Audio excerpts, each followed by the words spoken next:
నమస్కారం ఘంటారావానికి స్వాగతం. ముందుగా ప్రధాన అంశాలు. మార్చిలో నొక్కిన బటన్ డబ్బులు ఇప్పుడు వేయడమేంటన్న కనకమెడల. ఈసీ చంద్రబాబుపై నెపన్నెట్టేందుకే జగన్ నాటకాలని ధ్వజం.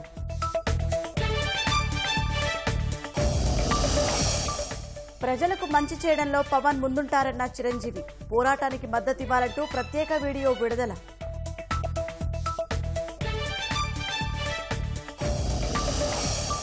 హత్యలు చేసేవాళ్లు అమాయకులు ఎలా అవుతారన్న షర్మిల.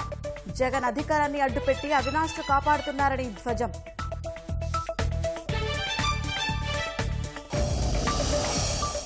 పుట్టపర్తి పోస్టల్ బ్యాలెట్ కేంద్రం వద్ద సీఐ రామయ్య అత్యుత్సాహం. ఉద్యోగుల పట్ల దురుసు ప్రవర్తన, వాగ్వాదం.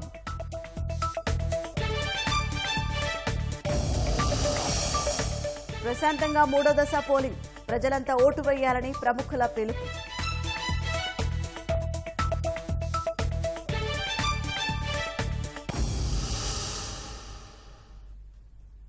జనమే జయమని నమ్మే జనసేనాని ఏం చేయగలడో చూడాలంటే పిఠాపురం ప్రజలు గాజు గ్లాసుకు ఓటు వేసి పవన్ కళ్యాణ్ గెలిపించాలని మెగాస్టార్ చిరంజీవి విజ్ఞప్తి చేశారు. ఈ మేరకు పిఠాపురం ప్రజలను ఉద్దేశించి ప్రత్యేక వీడియో విడుదల చేసిన చిరంజీవి చట్టసభల్లో పవన్ కళ్యాణ్ గొంతు వినాలని ఆకాంక్షించారు. ఇంట్లో ఆఖరివాడైనా జనానికి మంచి చేయడంలో పవన్ ముందుంటారని అన్నారు. సినిమాల్లోకి బలవంతంగా వచ్చినా రాజకీయాల్లోకి ఇష్టంతో వచ్చారని చెప్పారు. తను నమ్మిన సిద్ధాంతం కోసం తన జీవితాన్ని రాజకీయాలకు అంకితం చేసిన శక్తిశాలి పవన్ అన్నారు. అలాంటి శక్తిని రాష్ట్ర భవిష్యత్తు కోసం వినియోగించుకోవాలని చిరంజీవి కోరారు.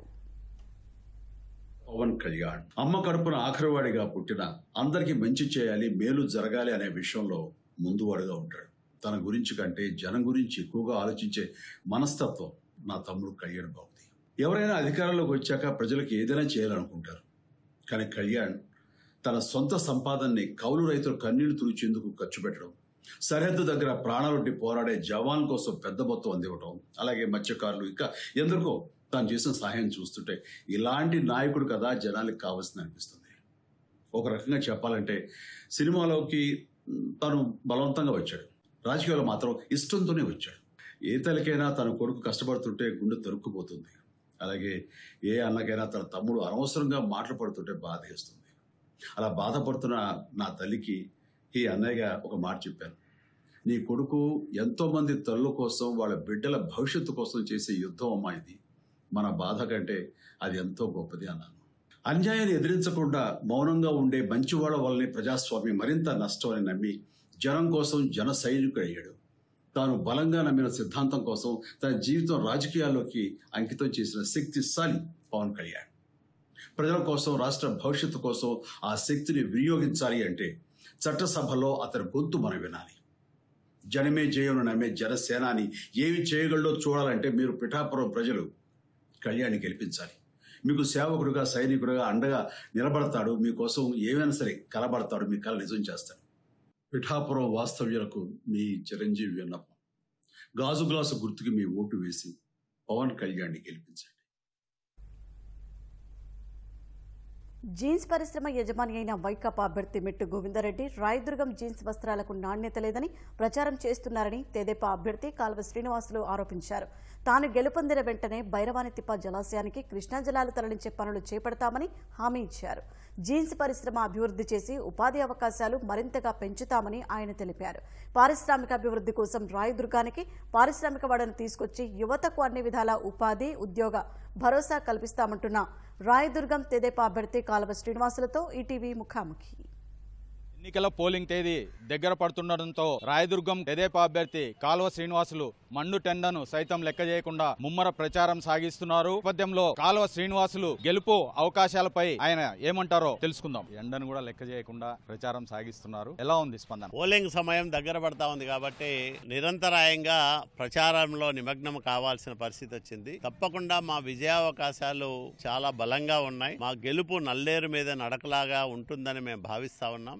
ఎందుకంటే 5 ఏళ్ల అరాచక పరిపాలనను అనుభవించారు ప్రజలు. ఏ ఇంటికి పోయినా, ఏ మనిషిని కదిపినా తెలుగుదేశం రావాలా, చంద్రబాబు నాయుడు గారు ముఖ్యమంత్రి కావాలా, ఈ ధరలు భరించలేకపోతున్నాం, కరెంటు ఛార్జీలు మొయ్యలేని భారంగా మారిపోయినాయి, మా కుటుంబ ఆర్థిక వ్యవస్థ చిన్నాభిన్నమైపోయింది, చంద్రబాబు నాయుడు గారు ఉన్నప్పుడు కరెంటు ఛార్జీలు పెంచలేదు, ధరలు ఇంత పెద్ద ఎత్తున లేవప్పుడు, కాబట్టి చంద్రబాబు నాయుడు గారు ఉంటేనే ఈ రాష్ట్రం బాగుపడుతుందని ముఖ్యంగా మహిళలు ఇక్కడికక్కడ అభిప్రాయపడతా ఉన్నారు. నేను ఎక్కడికి వెళ్ళినా 2014-19 మధ్య కాలంలో రాయదుర్గంలో 4,500 కోట్ల రూపాయల నిధులతో అభివృద్ధి కార్యక్రమాలు చేశాం. కుప్పం నియోజకవర్గానికంటే ఎక్కువ నిధులు ఇచ్చాడు మా నాయకుడు చంద్రబాబు నాయుడు గారు. ఆ రకంగా అభివృద్ధి చేశాం. దానివల్ల ఎక్కడికి పోయినా రాయదుర్గం మీ వల్లే బాగుపడుతుంది, మీరే రాయదుర్గానికి మళ్ళా ఎమ్మెల్యే కావాలా, మీరైతేనే మా బతుకులు బాగుపడతాయని ప్రజలందరూ కూడా ముక్తకంఠంతో చెప్తున్న మాట ఇది. ఎప్పుడు ఎక్కడికి పోయినా ప్రజలు చాలా అభిమానంతో మమ్మల్ని ఆదరిస్తూ ఉన్నారు. కాబట్టే మా గెలుపు అత్యంత సునాయాసంగా ఉంటుంది. మెజార్టీ కోసం మేము ఎక్కువగా కష్టపడాల్సిన పరిస్థితి వస్తుంది. రికార్డు స్థాయిలో మెజార్టీని సాధించాల ఈసారి రాయదుర్గం నియోజకవర్గంలో అనేది మా తపన. ముఖ్యంగా బీటీ ప్రాజెక్టు సంబంధించి కృష్ణా జలాలు తీసుకురావాలని మీరు తీవ్రంగా ప్రయత్నించారు, పనులు ప్రారంభించారు. ఈ 5 ఏళ్ల కాలంలో ఎక్కడి పనులు అక్కడ ఆగిపోయినాయి, పరిస్థితి ఎలా ఉంది? రాయదుర్గం అత్యంత వెనుకబడిన ప్రాంతం. ఇట్లాంటి ప్రాంతంలో 1,00,000 ఎకరాలకు సాగునీళ్లు కల్పించాలని ఒక బృహత్తర కార్యక్రమాన్ని నేను ప్రారంభం చేశా. దాంట్లో భాగంగానే భైరవాంతిప్ప ప్రాజెక్టు కృష్ణా జలాలు తరలించే పథకం 1000 కోట్ల రూపాయలు మా నాయకుడు చంద్రబాబు నాయుడు గారు మంజూరు చేశారు. ఆయన చేతుల మీదుగానే పనులు ప్రారంభం చేశాం. 18 కిలోమీటర్లు కాలువ తవ్వాం. 5 ఏళ్ల జగన్మోహన్ రెడ్డి పాలనలో ఒక్క అడుగు కూడా ముందుకు పోలేదు ఆ కాలువ పనులు. 2 సార్లు హామీ ఇచ్చాడు స్వయంగా జగన్మోహన్ రెడ్డి. రాయదుర్గంలో ఒకసారి, కళ్యాణదుర్గంలో ఒకసారి. ఇంతవరకు అతీగతి లేదు. కాబట్టి మళ్ళా మేమే వస్తాం. తప్పకుండా భైరవాంతిప్ప ప్రాజెక్టుకు కృష్ణా జలాలు తీసుకొస్తాం. 170 మంది వలసలు పోయే గుమ్మగట్ట మండలంలో వ్యవసాయ కూలీల వలసలను అరికట్టడానికి ఆ రకమైన ప్రయత్నం మేము చేస్తామని కూడా నేను ప్రజలకు మాట ఇస్తాను. పేదలకు ముఖ్యంగా ప్రధాన జీవనోపాధిగా ఉన్న జీన్స్ పరిశ్రమ ఈ 5 ఏళ్లలో బాగా దెబ్బతినింది. చాలా పరిశ్రమలు మూతపడ్డాయి. విద్యుత్తు కోతలు, విద్యుత్తు ఛార్జీల పెంపు, వీటన్నిటిని సమస్య అంటున్నారు. అసలు జీన్స్ పరిశ్రమ పరిస్థితి ఎలా ఉంది? మీరు ఎలాంటి హామీ ఇవ్వబోతారు ఈ పరిశ్రమ? రాయదుర్గం ప్రాంతంలో వ్యవసాయం తర్వాత ఎక్కువ మందికి ఉపాధి అవకాశాలు కల్పిస్తున్నది గార్మెంట్ రంగం. ఈ గార్మెంట్ రంగం పైన వేలాది కుటుంబాలు ఆధారపడి జీవనం సాగిస్తాయి. ఈ పరిస్థితుల్లో 5 సంవత్సరాలుగా విపరీతంగా పెరిగిన కరెంటు ఛార్జీలు, అట్లాగే సక్రమంగా కరెంటు ఉండకపోవడం, ఇవన్నీ వాళ్లకు ఒకవైపు చేతి నిండా పని లేకుండా పోతుంది, మరోవైపు మోయలేని కరెంటు బిల్లుల వల్ల వాళ్ళ జీవనోపాధి దెబ్బతింటా ఉంది. దీన్ని దృష్టిలో పెట్టుకొని నేను ఒకటే వాళ్ళకి మాట ఇస్తా ఉన్నా, కుటీర పరిశ్రమగా గార్మెంట్ పరిశ్రమను గుర్తించి వాళ్ళకు సబ్సిడీ ధరలతో జుకీ మిషన్లను సరఫరా చేసి వాళ్ళ స్కిల్స్ ను అప్గ్రేడ్ చేసి నైపుణ్యాన్ని పెంచడంతో పాటు ఆదాయం పెంచడానికి కూడా నేను ప్రయత్నం చేస్తా. నేను ఎంపీగా ఉన్నప్పుడే రాయదుర్గానికి టెక్స్టైల్ పార్క్ మంజూరు చేయించా. 10 ఏళ్ళు అది మూలన పడింది. మళ్ళా నేను 2014లో ఎమ్మెల్యేగా వచ్చినప్పుడు ఆ ఫైళ్ళన్నీ బూజు దులిపి 6 యూనిట్లకు నేనే శంకుస్థాపన చేశా, వాటిని నేనే ప్రారంభం చేశా. ఈ 5 ఏళ్లలో టెక్స్టైల్ పార్కు అభివృద్ధి లేదు. మళ్ళా నేనే వస్తా. ఖచ్చితంగా టెక్స్టైల్ పార్కును అభివృద్ధి చేయడంతో పాటు గార్మెంట్స్ పరిశ్రమను ఆదుకోవడానికి ప్రత్యేకమైన శ్రద్ధ చూపిస్తా. ఇదే కాకుండా బొమ్మనహాల్ మండలం నేమకల్లు, అట్లాగే హిద్దేహాలు మధ్యలో ఒక సెడ్జ్ ఏర్పాటు చేస్తాం. ఆ పరిశ్రమల హబ్బుగా దాన్ని మారుస్తాం ఆ ప్రాంతాన్ని. అక్కడ ఇనుప ఖనిజము లభ్యత ఎక్కువగా ఉంది. కర్ణాటక బార్డర్లో ఇనుప ఖనిజము లభిస్తా ఉంది. కాబట్టి ఇనుప ఖనిజ ఆధారిత పరిశ్రమలు ఏర్పాటు చేయించడానికి ఒక సెడ్జ్ ఏర్పాటు చేసి మరి ఎక్కువ పరిశ్రమలు పెట్టి స్థానిక యువతకు ఉపాధి ఉద్యోగ అవకాశాలు కల్పించడానికి ప్రత్యేక ప్రణాళిక నేను అమలు చేయబోతా ఉన్నాను. కాపా అభ్యర్థి మెట్టు గోవిందరెడ్డి జీన్స్ పరిశ్రమ యజమాని అయినప్పటికీ ఇక్కడ ఏమీ చేయలేదని, గతంలో ఆయన పదవులు ఉన్నప్పుడు కూడా ఈ జీన్స్ పరిశ్రమ కోసం ఆయన చేసింది ఏమి లేదనేది పరిశ్రమ వాళ్ళు చెప్తున్నారు. ఈ నేపథ్యంలో మీరు పరిశ్రమ వాళ్ళకు చెప్పేది ఏంటి? దాన్ని ప్రధాన ఆయుధంగా మీరు ప్రచారంలో వినియోగించుకుంటున్నారు. నేను ఒకటే చెప్తున్నా, 2004లో ఎమ్మెల్యే అభ్యర్థిగా పోటీ చేసినప్పుడు మెట్టు గోవిందరెడ్డి నాకు జీన్స్ పరిశ్రమలు ఉన్నాయి, నేను ఎమ్మెల్యే అయితే ఈ ప్రాంతంలో పెద్ద పరిశ్రమలు పెడతానని చెప్పాడు. పెద్ద పరిశ్రమ కూడా 10 మిషన్లతో కుటీర పరిశ్రమ కూడా పెట్టలేదు. తర్వాత ఎగతాళి చేస్తాడు. రాయదుర్గంలో అంత సబ్ స్టాండర్డ్ ఇది అని ఎగతాళి చేస్తాడు. మెట్టు గోవిందరెడ్డి ఎమ్మెల్యే అయితే మెట్టు గోవిందరెడ్డి బాగుపడతాడు, అతని వ్యాపారం బాగుంటుంది. కాలువ శ్రీనివాసులు ఎమ్మెల్యే అయితే రాయదుర్గం బాగుపడుతుంది, ప్రజలందరూ కూడా బాగుంటారు. ఇదే తేడా. ఇదే చెప్తున్నా నేను. ప్రజలకు మంచి చేసేవాడు కావాలన్నా, వ్యాపారాన్ని అభివృద్ధి చేసుకునేవాడు కావాలన్నా, నాకు వేరే వ్యాపకాలు లేవు, వ్యసనాలు లేవు, వ్యాపారాలు లేవు. ఉన్నదంతా ఒకటే వ్యసనం, ప్రజాసేవ, ఈ ప్రాంతాన్ని అభివృద్ధి చేయడం. మా నాయకుడు చంద్రబాబు నాయుడు గారు ఒక సీనియర్ లీడర్గా ఈ ప్రాంతాన్ని అభివృద్ధి చేయమని ఇక్కడికి పంపించాడు. 10 ఏళ్ళుగా ఈ ప్రాంత ప్రజలతో మమేకమైన, వాళ్ళ సాధక బాధకాలతో పాలు పంచుకుంటా ఉన్నా. ఖచ్చితంగా నన్ను ఆశీర్వదిస్తారని నమ్ముతా ఉన్నా. అన్ని వర్గాల ప్రజల ఆశీర్వాద బలంతో 50,000 పైచిలకు మెజార్టీతో నేను విజయం సాధిస్తాననే నమ్మకం నాకుంది. 5 ఏళ్ల వైకాపా పాలనలో రాయలసీమ రైతులకు ఒరిగిందేమీ లేదని ఉద్యానవన రైతులు ఆవేదన వ్యక్తం చేశారు. తెలుగుదేశం ప్రభుత్వ హయాంలో రాయితీలు, ప్రోత్సాహకాలు అందేవని, వైకాపా వచ్చిన తర్వాత వాటన్నింటినీ ఎత్తేశారని వాపోయారు.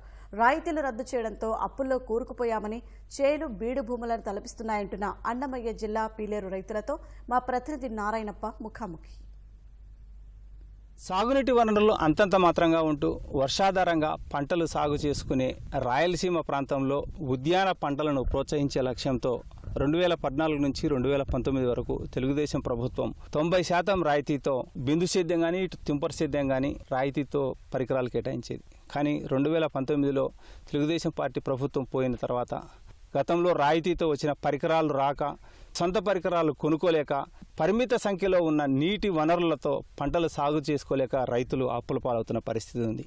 గత ప్రభుత్వంలో ఉద్యానవన పంటలకు ప్రభుత్వం కేటాయించిన రాయితీలతో ఎలాంటి లబ్ధి పొందారు, ఈ 5 ఏళ్ల కాలంలో రాయితీలు లేక ఎలా నష్టపోయారన్న విషయాలు తెలియజేసేందుకు మన దగ్గర ఉద్యాన పంటలు సాగు చేస్తున్న రైతులు కొంతమంది ఉన్నారు. మనం పిలేరు నియోజకవర్గ పరిధిలోని కలకడ మండలంలో ఉన్నాం.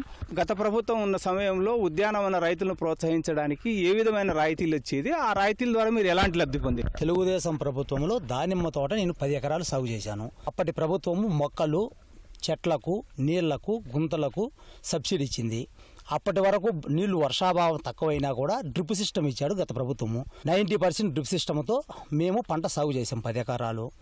తరువాత బోర్లలో వర్షాపాతం తక్కువ అయిపోయి 1000 అడుగుల లోతు బోర్లు తోలినా కూడా నీళ్లు పడకన్నా ఉంటే ఈ చిన్న చిన్న నీళ్ళని ఒక ఫారం పంట సంజీవని కుంటా ఇచ్చి ఆ ఫారం పంటకు ఆ నీళ్లు నింపి దాంట్లో మోటార్ వేసి నీళ్లు సిస్టమ్ కొట్టుకోవని మాకు ప్రభుత్వం ఆదేశించింది. 1.5 లక్షల రూపాయలు ఒక ఫారం పంట గుంతకు గత ప్రభుత్వం శాంక్షన్ చేసింది. దాంట్లో 75,000 రూపాయలు రైతు భరించాలి, 75,000 ప్రభుత్వం ఇస్తుంది. అలా మేము 3 బోర్లు కలిపి ఒక ఫారం పంట నిర్మించి ఆ 3 బోర్లతో నేను దానిమ్మ తోట ఆదాయము ఒక 50 లక్షలు తీశాను. కానీ ఇప్పుడు వచ్చిన ప్రభుత్వముతో నాసిరకం విత్తనాలు, నాసిరకం మందులు, డ్రిప్ సిస్టమ్ లేక పూర్తిగా 10 ఎకరాలు దానిమ్మ తోట నేను కొట్టివేయడం జరిగినది. ఇదే పూర్తిగా ఒక చెట్టు కూడా లేదు. నా జీవనాధారం పూర్తిగా ఫెయిల్యూర్ అయిపోయినది. దీని మూలకంగా ఎటువంటి ప్రభుత్వం తరపున కానీ, వీళ్ళు అధికారుల తరపున కానీ మాకు ఎటువంటి పరిష్కారం కాలేదు. మా దగ్గరకు వచ్చి ఇది ఏమి మీ ఇబ్బంది అని అడిగిన వాళ్ళును కాదు. గత ప్రభుత్వంలో మీరు ఎలాంటి రాయితీ వచ్చేది, ఎన్ని ఎకరాలకు ఎంత పెట్టుబడి పెట్టి వచ్చేది? ఇప్పుడు హెక్టార్కు వచ్చి 19,000 డ్రిప్ ఇరిగేషన్లో కడితే బిందు సేద్యం కింద 2.5 ఎకరాకు అంటే హెక్టార్కి ఇస్తున్నారు. ఇప్పుడు అది లేదు. దానివల్ల అది ఇచ్చినారు, గత 12 సంవత్సరాల క్రితం ఇచ్చినారు. అది బ్లాక్ అయిపోయి పని చేయడం లేదు. తిరిగి 7 సంవత్సరాలకు ఇస్తామన్నారు, అదే పాస్బుక్ల పైన ఇప్పటి వరకు లేదు. దానివల్ల నష్టపోయి ప్రైవేటుగా use and throw China drip అనేది తెచ్చుకొని అది ఉపయోగించుకుంటున్నాము. అది కొద్ది దూరం తడుస్తుంది, కొద్ది దూరం తడవదు. అటువంటి పరిస్థితుల్లో ఈ ఉన్న ఆర్థిక ఇబ్బందులు కొన్ని, నీటి కొరత కొంత, అందువల్ల నష్టపోతున్నాం రైతులు. ఇప్పుడు 2019 నుంచి ఈ 24 వరకు గడిచిన వైసీపీ ప్రభుత్వంలో ఎటువంటిది మాకు సహకరించింది లేదు, రైతులను పలకరించింది దిక్కు లేదు. అంటే గత ప్రభుత్వం మీరు 19,000 డబ్బులు కడితే రైతు వైపు నుంచి ప్రభుత్వం ఎంత రాయితీ ఇచ్చేవాళ్ళు, అది ఎంత మార్కెట్లో ఓపెన్ మార్కెట్ రేట్లు? ఓపెన్గా అయితే 1,20,000 అయ్యేది. మేము 19,000 కట్టేవాళ్ళము. అప్పుడు 90% సబ్సిడీ వస్తానండి. ఇప్పుడు ఆ డ్రిప్ ఇరిగేషనే లేదు, స్ప్రింక్లర్స్ లేవు. స్ప్రింక్లర్స్ కంటే 7,000 కడితే 21,000 ఇస్తున్నారు. అటువంటి బిందు సేద్యానికి కానీ, తుంపర సేద్యానికి కానీ, శనగ వేసేదానికి దొరకడం లేదు. ఉన్న పరిస్థితుల్లో ఆర్థిక ఇబ్బందులు పడుతూ రైతులు నానా కష్టాలు పడుతున్నాం. ఈ ప్రభుత్వం వచ్చిన తర్వాత ఆర్బీకే ఏర్పాటు చేసాం, రైతులను బాగా ఆదుకుంటున్నాం అని చెప్పి అంటున్నారు కదా. ఈ మీ ఉద్యాన పంట రైతులకు ఏ విధమైన రాయితీలు ఇవ్వట్లేదా, ఆదుకోవడం లేదంటారా?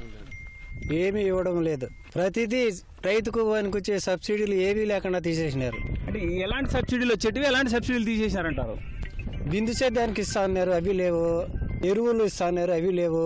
మందులు ఇస్తా ఉన్నారు, అవి లేవు. ఏదీ లేదు రైతుకు.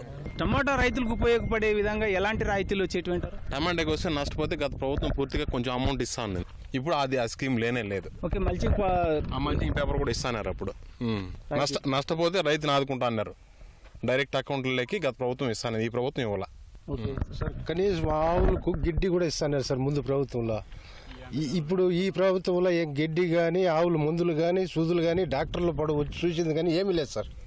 సార్ ఆర్బీకేలు పెట్టినాము, రైతు భరోసా కేంద్రాలు పెట్టినాము, చాలా రైతులు ఆదుకుంటున్నాము. పంచాయతీలో మాత్రం ఎక్కడ సార్ ఉండేది? ఎక్కడనే తెలుసు సార్, అవి లేవు సార్.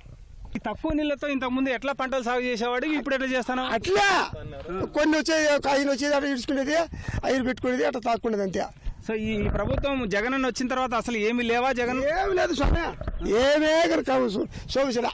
ఎట్లా ఇబ్బందులు వస్తున్నాయి మరి? చిన్న ఇబ్బందులా బలేక సార్, పళ్ళని బాధపడుతున్నాం అంతే. గుంటకు మేపులే, రైతుకు పంటలే, నీళ్ళు గ్రిప్పులు ఎరుగురు ఏమి అడుగున్నాం. సబ్సిడీ మా మాదిగోళ్ళకి సబ్సిడీ పడుతుంది, అది కూడా లేదు. ఎస్సీలకు మొత్తం 100% సబ్సిడీ తెచ్చాము. ఏ మందు శాతం లేదు, ఏ శాస్యం లేదు మాకు. ₹1 ఇప్పుడు గ్రిప్ పైపులన్నీ కొనుక్కుంటావా? కొనుక్కుంటావా? ఎంత అవుతుంది ఇప్పుడు? మళ్ళా మాకు 10,000 12,000 కట్టుకోవాలి మేము అంతే. అది కడితే ఇస్తారా లేకట్లే. అది మంచి పైపులు ఆడిస్తారు వాళ్ళు, మంచి పైపులు పెట్టుకుంటే పనికి వాళ్ళ పైపులు ఇచ్చారు. ఎన్ని ఎకరాల పొలం ఉంది? మీరు ఎంత? 2 ఎకరాల సొమ్ము మాకున్నది. ఏమేమి పంటలు సాగు చేసి? మేము వరి వేసుకుంటాము. ఇప్పుడు వరిలే, అది కూడా పంటలు నీళ్ళు లేవు. టమాటా పుడుచుకుంటాము. టమాటాకు ఏమేమి వచ్చేది గత ప్రభుత్వం ఉన్నప్పుడు? టమాటాకి వస్తాండ్రి, ఎరువులు ఇస్తాండ్రి, విత్తనాలు ఇస్తాండ్రి, అన్ని సాయం చేస్తాండ్రి. ఇప్పుడు ఏ సాయం లే. మాకు లోన్లు బాగా వస్తాండి. మామిడి చెట్టు గుంతలు కొట్టి అన్ని తెచ్చి గుంతలు కొట్టి 70,000 ఖర్చు పెట్టి డబ్బు కొడితే కళ్ళు వేస్తామని ₹1 ఎవడో కట్టి బాయ్ నష్టపడినాం స్వామి. రైతు భరోసా ఒకటేసారి చెప్పారు, వేరే ఏం లేదు వాళ్ళు ఇచ్చేది. మేము ఇస్తాం రైతు భరోసా 13,500 ఇస్తామంటారు. కేంద్రం ఇచ్చే సగం ఇస్తే వీళ్ళు సగం ఇచ్చి ఆ సగంతోనే మొత్తాన్ని తుడిచేస్తున్నారు. అంత తప్ప రైతుకు చేసే సహాయం అంటూ లేనే లేదు. ఈ ప్రభుత్వం వచ్చినప్పటి నుంచి డ్రిప్ ఇచ్చిందే లేదు, కనుమరుగైపోయింది అసలు. దానివల్ల స్ప్రింక్లర్ లేక ఏ పంట పెట్టుకోలేక 10,000 ఇచ్చి కొనుక్కుంటే 1 ఎకరాకు మామూలు పేపర్ డ్రిప్ వస్తుంది. అది 4 నెలలకే వస్తుంది. సంవత్సరానికి 3 సార్లు కొనుక్కోవాలా. 3 బదులు ₹30,000 దానికి పోతుంది. ఈ ప్రభుత్వం చేసిందండి శూన్యం, రైతుకు చేసింది శూన్యం. ఉద్యాన రైతులు అసలు అసలు అప్పుడు మామిడి చెట్లకు కూడా డబ్బులు ఇస్తా ఉన్నారు సంవత్సరానికి ఇంత అని. సంవత్సరానికి పొలం పెంచుకునే దానికి కూడా రైతుకు కూడా డబ్బులు ఇస్తా ఉన్నారు. అవన్నీ ఏం లేదు, రైతుకు రైతు భరోసా అంత తప్ప లేదే లేదు. ఆ భరోసా ఏముంది, 6,000 వాళ్ళు ఇస్తారు, 7,500 ఈడు ఇస్తాడు, అంత తప్ప ఏమి లేదు. అదే ఆ 7,500తో సంవత్సరం 7,500తో తుడిచేసాడు మొత్తం రైతులు. మీకు ఎన్ని ఎకరాలు ఉందినా? మీరు ఇంతకుముందు 5 ఎకరాలు ఉంది. అగ్రికల్చర్ ఆఫీస్ వాళ్ళు వచ్చి సంవత్సరం వచ్చి 7 గుర్తు తీసుకుంటారు నా దగ్గర. 0% డబ్బులు వస్తుందని. ఇప్పుడు మాకు రావటమే లేదు. ఇంతకుముందు ఎట్లా రాయితీలతో ఎంత ఏమేమి తీసుకునేవు నువ్వు? ఇప్పుడు అన్ని ఇస్తాను సార్. డ్రిప్ ఇస్తాను 18,000 19,000 మేము కడితే మళ్ళీ మాకు ఇస్తాను డ్రిప్. మేము టమాటాలు పూడుస్తా అట్లా సబ్సిడీ. మళ్ళీ ఏదైనా నష్టం అయితే 10,000 15,000 సబ్సిడీ వస్తుంది. ఇప్పుడు ఏమీ లేదు. ఇప్పుడు మేము తెచ్చుకునే drip senior drip use and throw అప్పటికప్పుడు పనిచేస్తుంది పొలం. అంటే ఎందుకు ఆ డ్రిప్ ఎందుకు తెచ్చుకోలేకపోతారు మీరు? ఇప్పుడు గవర్నమెంట్ సబ్సిడీ ఇవ్వలేదు కదా సార్. ₹1,00,000 పైన వస్తుంది సార్ హెక్టార్కు. అది గవర్నమెంట్ 20,000 కడితే ఇస్తాను. 19,000 20,000. ఇప్పుడు అది లేదు, చేసినారు. ఇప్పుడు రైతులు ఎట్లా తిరిగి మేము సీనియర్ డ్రిప్ తెచ్చుకోవాలా, పంట పెట్టుకోవాలంటే ఒక పంట పొలం వెళ్ళిపోతుంది.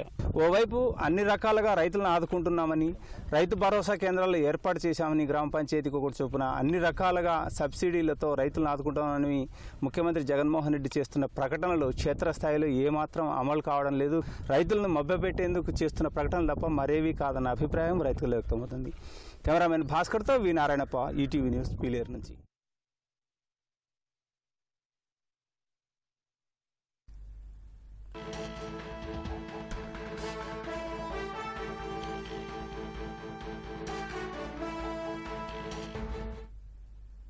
తాజాంశాన్ని చూస్తున్నాం. నంద్యాల జిల్లా బనగానపల్లెలో తీవ్ర ఉద్రిక్తత నెలకొంది. తెదేపా అభ్యర్థి బీసీ జనార్దన్ రెడ్డి భార్య ఇందిరమ్మపై రాళ్ల దాడి చేశారు. ఇక మరింత సమాచారం మా ప్రతినిధి శ్యామ్ అడిగి తెలుసుకుందాం.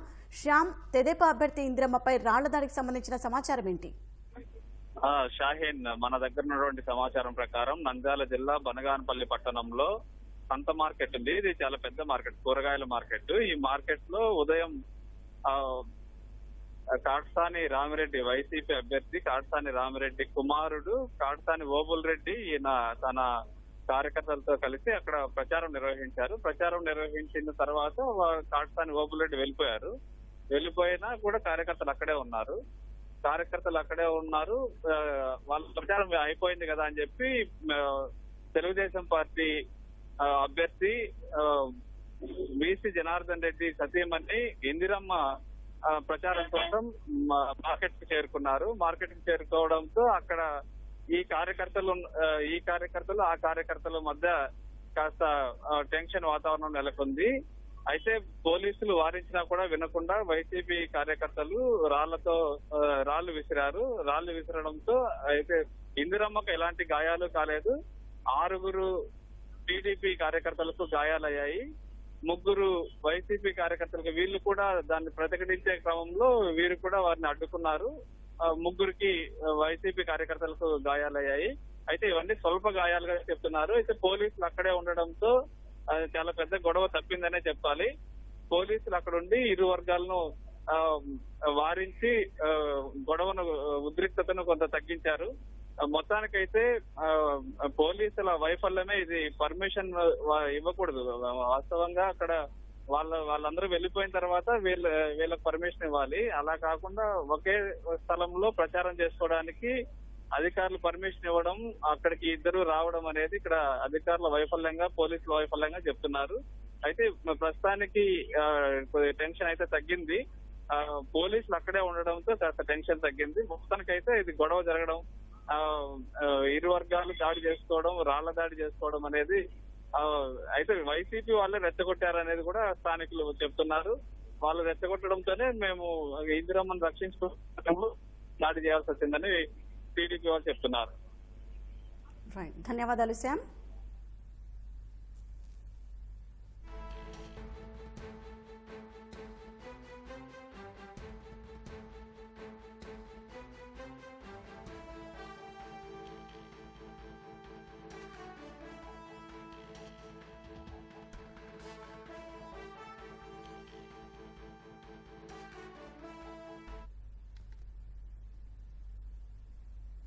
నంద్యాల జిల్లా బనగానపల్లెలో తీవ్ర ఉద్రిక్తత నెలకొంది. తెదేపా అభ్యర్థి బీసీ జనార్దన్ రెడ్డి భార్య ఇందిరమ్మపై రాళ్లదాడి చేశారు.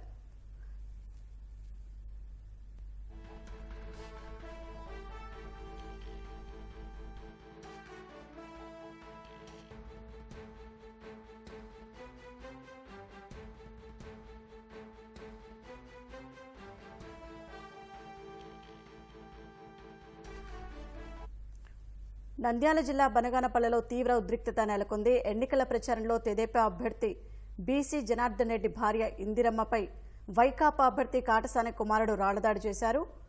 ఆ రాళ్లదాడిలో 2కి గాయాలయ్యాయి.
నంద్యాల జిల్లా బనగానపల్లెలో తీవ్ర ఉద్రిక్తత నెలకొంది. తెదేపా అభ్యర్థి బీసీ జనార్దన్ రెడ్డి భార్య ఇందిరమ్మపై బనగానపల్లె అసెంబ్లీ వైకాపా అభ్యర్థి కాటసాని కుమారుడు రాళ్లదాడికి పాల్పడ్డారు. ఈ దాడిలో 2కి గాయాలయ్యాయి.